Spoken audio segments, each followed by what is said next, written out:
Hello students, 6 नवंबर 2024 के important current affairs के session में आपका स्वागत है। आज की क्लास में हम 6 नवंबर 2024 के कुछ महत्वपूर्ण करंट अफेयर्स पर चर्चा करेंगे जो एग्जाम पॉइंट ऑफ व्यू से काफी इम्पोर्टेंट करंट अफेयर्स हो सकते हैं। तो शुरुआत करते हैं आज के सेशन की। आज के सेशन में हम सबसे पहले डिस्कस करेंगे कुछ महत्वपूर्ण अंतर्राष्ट्रीय समाचार। तो अंतर्राष्ट्रीय समाचार के साथ हम सेशन की शुरुआत करेंगे। उसके बाद हम कुछ नेशनल लेवल पर यानी केंद्र सरकार से रिलेटेड कोई इनिशिएटिव और प्लान है उससे रिलेटेड जितनी भी न्यूज बन रही है वो हम राष्ट्रीय समाचार में कवर करेंगे। देन हम डिस्कस करेंगे कुछ स्टेट गवर्नमेंट यानी राज्य समाचार, स्टेट गवर्नमेंट के initiatives and plans. Then we will discuss some important news, banking और वित्त समाचार। रक्षा समाचार से रिलेटेड हम नेक्स्ट न्यूज डिस्कस करेंगे। कुछ न्यूज डिस्कस करेंगे विज्ञान और प्रौद्योगिकी से रिलेटेड, खेल समाचार, महत्वपूर्ण दिनों की खबरें। रीसेंट अगर कोई पुस्तक अभी किसी के थ्रू जिस किसी पुस्तक का विमोचन किया गया तो उसके राइटर कौन है या बुक का नाम कौन बेसिकली क्या है, तो उससे रिलेटेड हम मेजरली न्यूज डिस्कस करेंगे। रैंक एंड रिपोर्ट से रिलेटेड कुछ महत्वपूर्ण समाचार देखेंगे, औपचारिक न्यूज देखेंगे और शिखरों सम्मेलन से रिलेटेड कुछ महत्वपूर्ण समाचारों पर चर्चा करेंगे। तो ये आज की हमारी न्यूज होंगी, ये आज की हमारी कैटेगरीज हैं और एक बार हम न्यूज डिस्कस कर लेते हैं तो क्लास में हम डिस्कस करेंगे सारांश और summary of the lecture. Clear? So हमारे स्लाइड डेक में उपयोग की गई छवियां केवल शैक्षणिक उद्देश्य के लिए हैं। हम इन छवियों के मूल रचनाकारों और मालिकों के बौद्धिक संपदा अधिकारों का सम्मान करते हैं। यदि आप इस डेक में उपयोग की गई किसी भी छवि के मालिक हैं और आपको कोई चिंता या समस्या है तो कृपया साथी @IITK.AC.in पर हमसे संपर्क करें, हम छवियों को हटा देंगे। तो शुरुआत करते हैं इंटरनेशनल न्यूज के साथ। तो डोनाल्ड ट्रंप 47वें राष्ट्रपति के रूप में व्हाइट हाउस में वापसी करने के लिए तैयार है। तो अभी यूएसए में प्रेसिडेंट के इलेक्शंस हुए थे जहां पर कमला हैरिस को हराकर 47वें राष्ट्रपति के रूप में कौन बन गए हैं? डोनाल्ड ट्रंप ने जीत हासिल की है। डोनाल्ड ट्रंप ने कुल 276 इलेक्टोरल वोट प्राप्त किए हैं। यह जीत ट्रंप को अमेरिका के 47वें राष्ट्रपति के रूप में व्हाइट हाउस वापसी लाने की अनुमति देती है।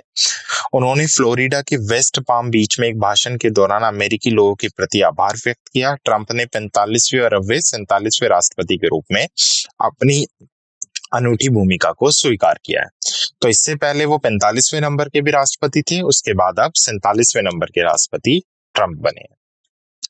नेक्स्ट इंटरनेशनल न्यूज है IREA इंडिया और कजाकिस्तान की UKTMP ओडिशा में टाइटेनियम स्लैग संयुक्त उद्योग के लिए सहयोग करेंगे।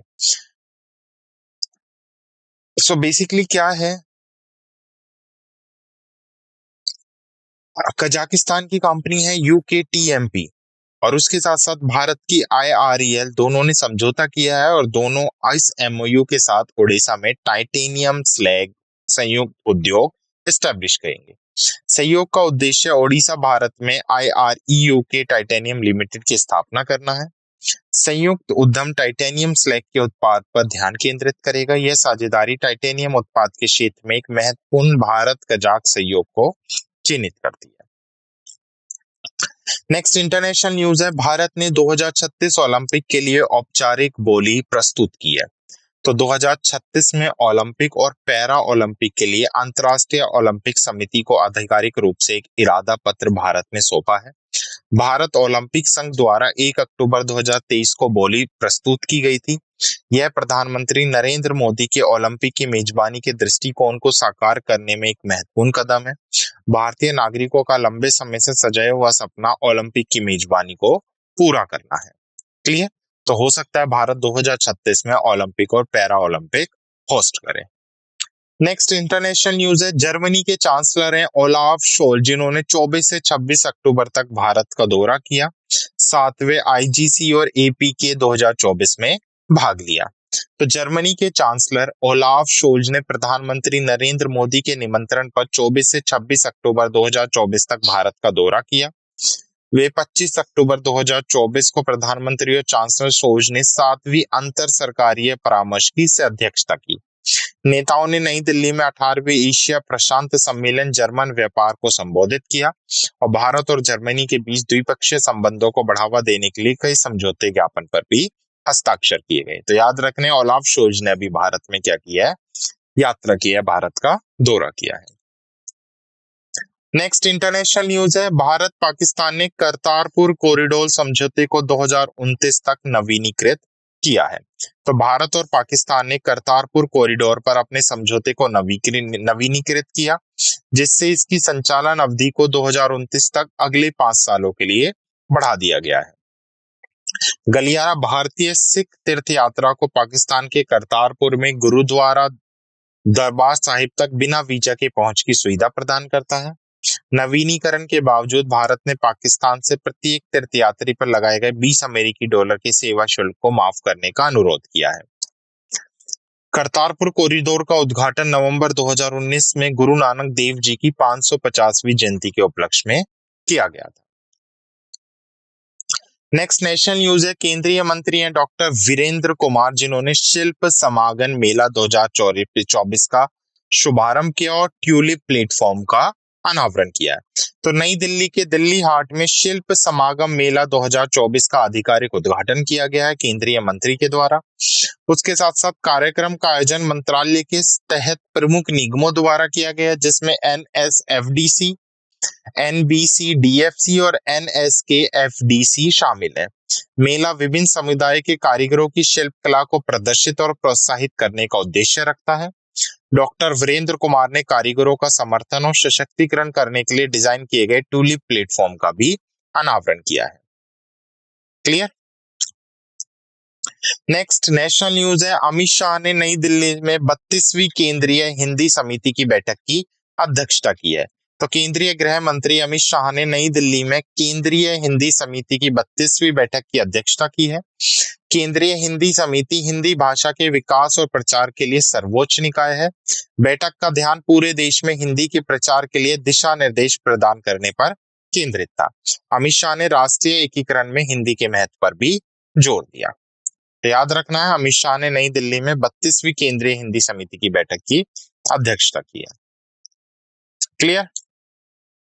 नेक्स्ट नेशनल न्यूज है, केंद्रीय मंत्री हैं राजीव रंजन सिंह, जिन्होंने पशु स्वास्थ्य सुरक्षा को बढ़ावा देने के लिए महामारी कोष परियोजना और 21वीं पशुधन जनगणना का शुभारंभ किया है। तो 25 अक्टूबर 2024 को केंद्रीय मंत्री राजीव रंजन सिंह ने महामारी कोष परियोजना का शुभारंभ किया, जो G20 महामारी कोष द्वारा वित्त पोषित $25 मिलियन की पहल है। परियोजना का उद्देश्य महामारी की तैयारी और प्रतिक्रिया के लिए भारत में पशु स्वास्थ्य सुरक्षा को मजबूत करना है। 21वीं पशुधन जनगणना भी शुरू की गई, जिसे फरवरी 2025 तक 200 करोड़ की लागत से पूरा किया जाएगा। दो प्रमुख दस्तावेज मानक पशु चिकित्सा उपचार दिशा निर्देश और पशु रोगों के लिए संकट प्रबंधन योजना पशु स्वास्थ्य प्रबंधन को बढ़ावा देने के लिए भी जारी किए गए हैं। तो हर 5 साल में ये बेसिकली जो एनिमल लाइव स्टॉक सेंसस है ये कराया जाता है। नेक्स्ट नेशनल न्यूज है, department of pensions and pensioners welfare, जिसे हम DOPPW के नाम से जानते हैं, 80 वर्ष के हो रहे पेंशन भोगी अतिरिक्त पेंशन पाने के लिए पात्र हैं। तो अभी डिपार्टमेंट ने घोषणा की है कि 80 वर्ष की आयु प्राप्त करने वाले केंद्रीय सरकारी पेंशन भोगी अतिरिक्त पेंशन के पात्र होंगे। अतिरिक्त पेंशन का वितरण इस प्रकार किया जाएगा: 80 से 85 वर्ष की आयु के लिए 20%, 85 से 90 वर्ष की आयु के लिए 30%, 90 से 95 वर्ष की आयु के लिए 40% और 95 से 100 वर्ष की आयु के लिए 50% और 100 वर्षों से अधिक की आयु को 100% क्या दिया जाएगा, अतिरिक्त पेंशन दिया जाएगा। अतिरिक्त पेंशन उस कैलेंडर माह के पहले दिन से देना देय होगी जिससे यह देय होती है। सहानुभूतिपूर्ण पेंशन एक विशेष भत्ता है जो कुछ परिस्थितियों में प्रदान किया जाता है, जैसे कर्मचारी की मृत्यु या चिकित्सा आधार पर सेवानिवृत्ति। नेक्स्ट स्टेट न्यूज है, मध्य प्रदेश कैबिनेट ने राज्य सेवाओं में महिलाओं के लिए 35% नौकरी आरक्षण को मंजूरी दी है। तो मध्य प्रदेश कैबिनेट ने राज्य सरकार की भर्तियों में महिलाओं के लिए 35% आरक्षण को मंजूरी दी है। निर्णय मुख्यमंत्री मोहन यादव की अध्यक्षता में हुई कैबिनेट बैठक के दौरान लिया गया।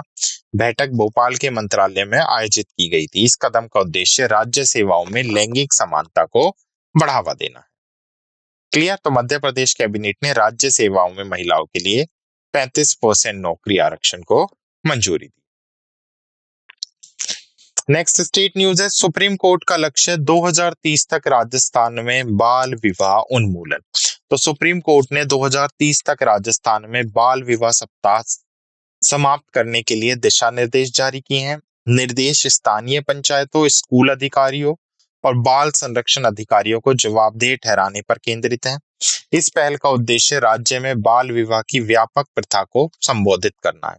सिविल समाज संगठनों ने इन दिशा निर्देशों का स्वागत किया क्योंकि यह उनके प्रयासों के लिए एक महत्वपूर्ण प्रोत्साहन भी है। तो याद रखना है, सुप्रीम कोर्ट का लक्ष्य है 2030 तक राजस्थान में बाल विवाह का उन्मूलन। नेक्स्ट स्टेट न्यूज है, आंध्र प्रदेश के मुख्यमंत्री ने महिलाओं के लिए दीपम 2.0 योजना की शुरुआत की है। तो आंध्र प्रदेश के मुख्यमंत्री हैं, क्या नाम है आंध्र प्रदेश के मुख्यमंत्री का? चंद्रबाबू नायडू। उन्होंने अभी श्रीकाकुलम जिले के एदुपुरम में दीपम 2.0 योजना का शुभारंभ किया है। योजना का मुख्य उद्देश्य महिलाओं को मुफ्त गैस सिलेंडर प्रदान करके उन्हें सशक्त बनाना है। नायडू ने व्यक्तिगत रूप से एक लाभार्थी संथम्बा और एक गैस सिलेंडर सौंपा है। उसने भी उसे चूल्हे को जलाया और पहल के समर्थन में चाय बनाई। ठीक है, तो चूल्हा जलाकर और चाय बनाकर उन्होंने इस दीपम 2.0 योजना का शुभारंभ किया। नेक्स्ट स्टेट न्यूज है, एशियन डेवलपमेंट बैंक ने असम में सौर ऊर्जा विस्तार के लिए 434 मिलियन अमेरिकी डॉलर के ऋण को मंजूरी दी है। तो इंपॉर्टेंट न्यूज है, अभी क्या हुआ है, असम सरकार और एडीबी के बीच में क्या हुआ है, एक टाइप साइन हुआ है जिसमें असम ने एशियन डेवलपमेंट बैंक ने असम में जो सोलर एनर्जी है उसके एक्सपेंशन के लिए असम को 434 मिलियन अमेरिकी डॉलर का लोन प्रोवाइड किया है। तो यह वित्त पोषण कार्बी आंगलोग जिले में 500 मेगावाट का सौर फोटोवोल्टिक संयुक्त स्थापित करेगा। परियोजना में एक बैटरी ऊर्जा भंडारण प्रणाली शामिल है ताकि स्थिर और विश्वसनीय ऊर्जा आपूर्ति सुनिश्चित की जा सके। एडीबी अपने स्वच्छ ऊर्जा निधि के माध्यम से अतिरिक्त 1 मिलियन अमेरिकी डॉलर की तकनीकी सहायता भी प्रदान कर रहा है।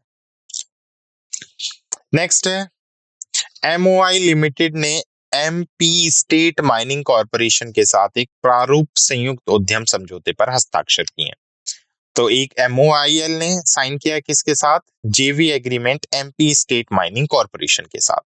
तो साझेदारी का मुख्य उद्देश्य मध्य प्रदेश में मैग्नीज आयस खनन को बढ़ावा देना और मूल्यवर्धक परियोजनाओं को अंजाम देना है। एमओआईएल का 51% और एमपीएसएमसीएल का 49% शेयर होल्डिंग के साथ एक संयुक्त उद्यम का गठन किया जाएगा। यह साझेदारी आर्थिक विकास को बढ़ावा देने और क्षेत्र में रोजगार के अवसर पैदा करने की उम्मीद है। नेक्स्ट स्टेट न्यूज है, छत्तीसगढ़ ने ऑनलाइन संपत्ति पंजीकरण और धोखाधड़ी रोकने के लिए सुगम एप्लीकेशन लॉन्च किया। तो मोस्ट इंपोर्टेंट, सुगम ऐप किसके थ्रू लॉन्च की गई है? छत्तीसगढ़ सरकार के थ्रू लॉन्च की गई है। इसका पर्पस क्या है? ऑनलाइन संपत्ति पंजीकरण और धोखाधड़ी को रोका जा सके। तो मुख्यमंत्री हैं छत्तीसगढ़ के भूपेंद्र सिंह बघेल, जिन्होंने अभी सुगम एप्लीकेशन का लॉन्च किया है। उपयोगकर्ता घर बैठे भूमि या घरों का पंजीकरण कर सकते हैं और आवश्यक दस्तावेजों के साथ साइट की तस्वीरें अपलोड कर सकते हैं। ऐप मौजूदा भूमि रिकॉर्ड और राजस्व डेटाबेस के साथ एकत्रित होता है, जिससे पंजीकरण प्रक्रिया में पारदर्शिता सुनिश्चित होती है। नेक्स्ट है, एपी सरकार ने महिलाओं के लिए दिवाली उपहार के रूप में दीपम 2.0 योजना की शुरुआत की। तो अभी हमने पढ़ा है, जिसमें महिलाओं को सशक्तिकरण बना किया जाएगा और 3 मुफ्त तरीलीकृत पेट्रोलियम गैस सिलेंडर प्रदान किए जाएंगे। इसका बजट कितना रखा गया?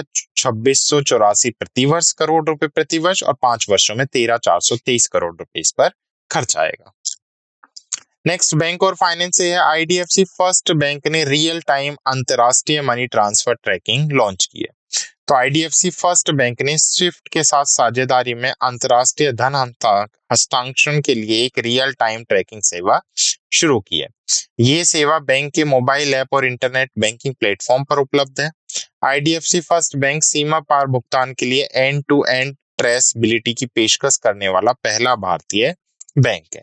सेवा का उद्देश्य अंतरराष्ट्रीय लेन देन में यूपीआई और आईएमपीएस डिजिटल भुगतान की पारदर्शिता और गति को एक साथ लेके आना है। क्लियर? तो आईडीएफसी फर्स्ट बैंक ने रियल टाइम अंतरराष्ट्रीय मनी ट्रांसफर ट्रैकिंग लॉन्च की। नेक्स्ट, मिनिस्ट्री ऑफ फाइनेंस ने बेसिकली प्रधानमंत्री जो मुद्रा योजना है उसके तहत मुद्रा ऋण की सीमा को बढ़ाकर 10 लाख से 20 लाख रुपए कर दिया है।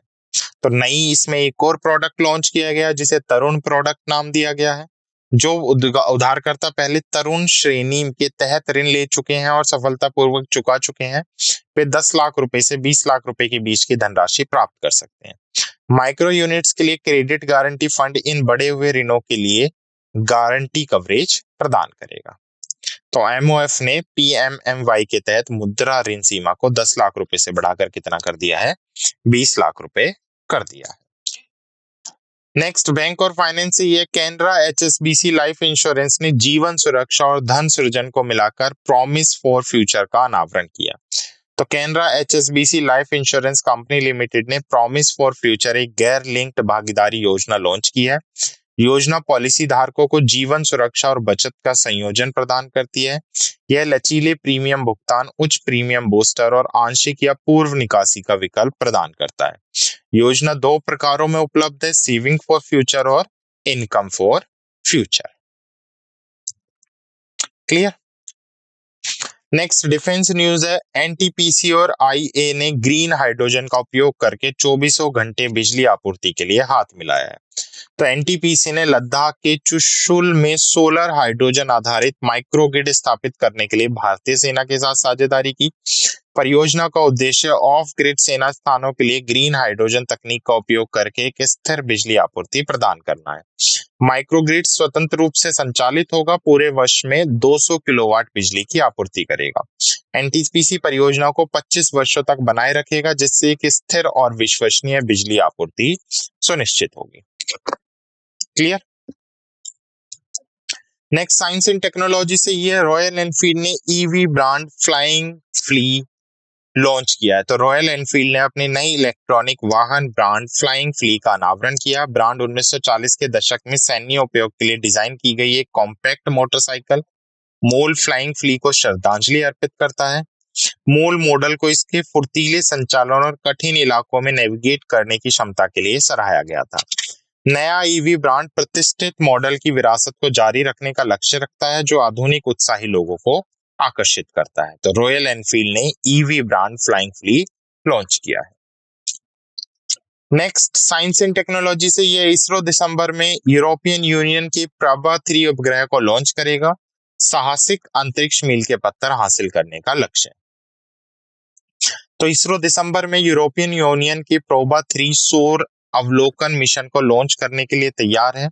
उपग्रह को श्री हरिकोटा से प्रक्षेपित किया जाएगा और यह सूर्य के मंद कोरोना का अध्ययन करने के लिए इसका डिजाइन किया गया है।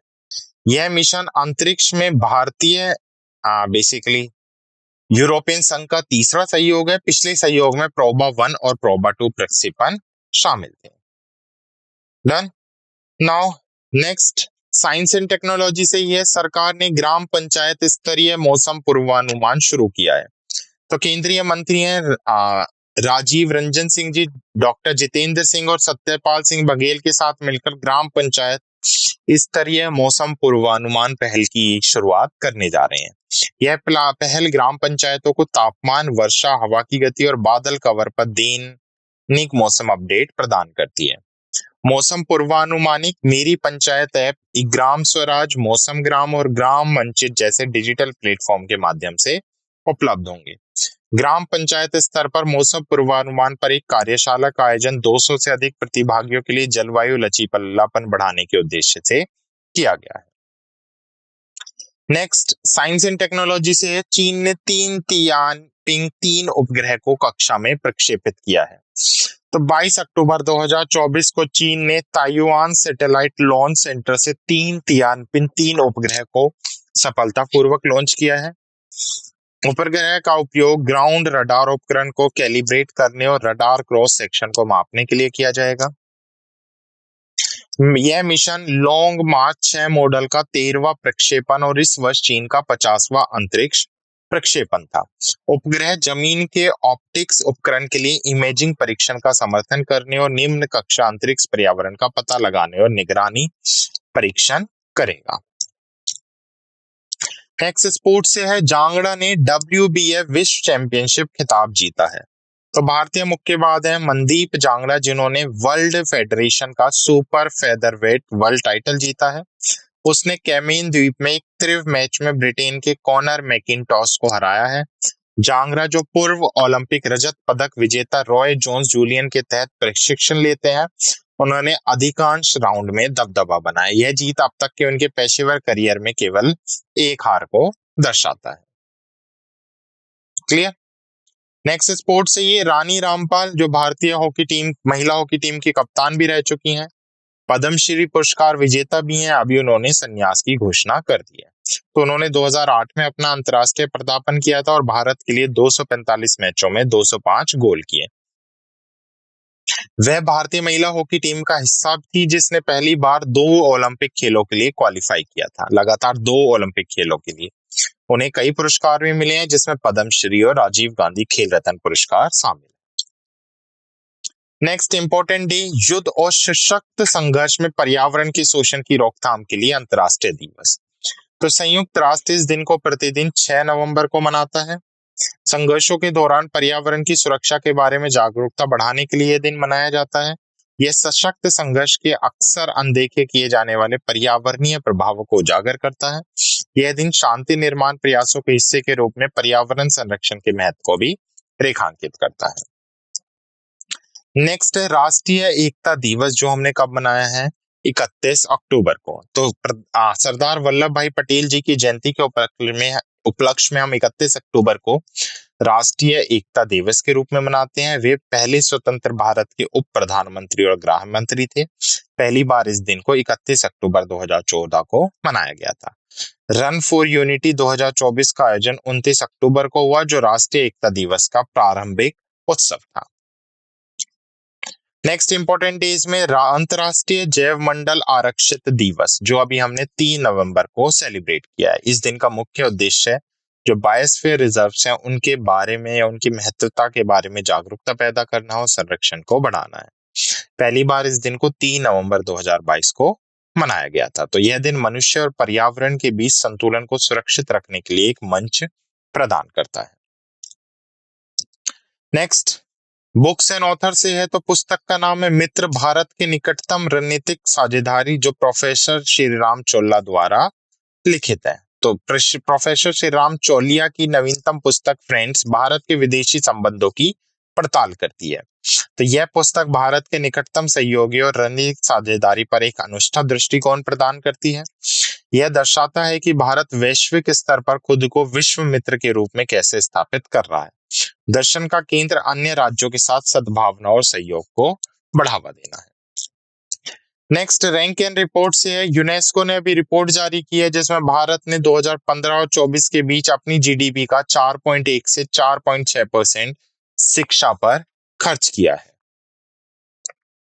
तो इंपॉर्टेंट न्यूज है यूनेस्को की, इस अवधि के दौरान शिक्षा पर सरकारी कर 13.5 से 17.2 के बीच उतार चढ़ाव करता रहा। रिपोर्ट में 2010 के बाद से विशेष रूप से कोविड-19 की महामारी के बाद से शिक्षा सार्वजनिक व्यय में वैश्विक गिरावट को उजागर किया। यूनेस्को सांख्यिकी संस्थान यूनेस्को का सांख्यिकी कार्यकालय और शिक्षा पर अंतर्राष्ट्रीय स्तर पर तुल्य डेटा का एक विश्वसनीय स्रोत है। नेक्स्ट ऑब्चुरी से है, प्रसिद्ध लोक गायिका थी शारदा सिन्हा, जिन्हें बिहार कोकिला के नाम से भी जाना जाता था। कैंसर की वजह से 72 वर्ष की आयु में उन्होंने अभी बेसिकली अपने प्राण त्यागे हैं या उनका भी निधन हुआ है। तो सिन्हा की आवाज ने कई लोगों को खुशी और गर्व से भरा है, विशेष रूप से बिहार के पारंपरिक त्योहारों के दौरान। उसने गाने जो गर्मजोशी और प्रामाणिकता से भरे थे, उन्हें भारतीय लोक संगीत में एक प्रिय व्यक्ति बना दिया है। क्लियर? ओके। नेक्स्ट है सबमिट एंड कॉन्फ्रेंस से। तो सबमिट एंड कॉन्फ्रेंस से अगर मैं बात करूं तो भारत ने एशिया के आध्यात्मिक विकास को मजबूत करने के लिए पहली एशियाई बौद्ध शिखर सम्मेलन की मेजबानी की है। तो भारत ने 5 से 6 नवंबर 2024 तक दिल्ली में पहली बार एशियाई बौद्ध शिखर सम्मेलन की मेजबानी कर रहा है। शिखर सम्मेलन का विषय एशिया को सशक्त बनाने में बुद्ध धम्म की भूमिका है। संस्कृत मंत्रालय और अंतर्राष्ट्रीय बौद्ध परिसंघ द्वारा इसे आयोजित किया गया था। यह कार्यक्रम भारत की गहरी जड़ें वाले बौद्ध विरासत का उत्सव मनाता है और एशिया भर में शांति और एकता को बढ़ावा देता है। नेक्स्ट, भारतीय नौसेना ने समुद्री सुरक्षा पर तीसरे महासागर शिखर सम्मेलन की मेजबानी की है। तो शिखर सम्मेलन का ध्यान आईओआर में सामान्य समुद्री सुरक्षा चुनौतियों को कम करने के लिए प्रशिक्षण सहयोग पर केंद्रित था। 10 देशों के वरिष्ठ नेताओं ने इस कार्यक्रम में भाग लिया। शिखर सम्मेलन का उद्देश्य साझा समुद्री खतरे से निपटने के लिए सहयोगात्मक प्रयासों पर चर्चा करना था। क्लियर?